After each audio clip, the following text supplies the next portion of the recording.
मुझे सकाଳେ ଶୋଇକି ଉଠିଲା ବେଳେ ପାଗ ତ କିନ୍ତୁ ଏମିତି ଥିଲା ବର୍ଷା ପୁରା ଛେଚୁଛି ରାତି ଯାକ ସକାଳୁ ଏପର୍ଯ୍ୟନ୍ତ ସକାଳର ଭିଉ ଦେଖନ୍ତୁ କେତେ ସୁନ୍ଦର ଲାଗୁଛି।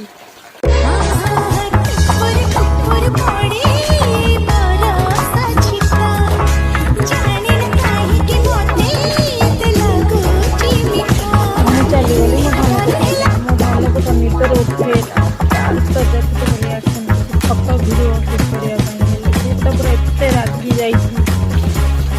ଛାଡ଼ ସେ କଥା ଆପଣ ଭାବୁଥିବେ ନା ମୋର ଯେ କୁଆଡ଼େ ଯାଉଛି ଆରେ ଭାବିବାର କିଛି ନାହିଁ ଆଗକୁ ରଥଯାତ୍ରା ସେଥିଲାଗି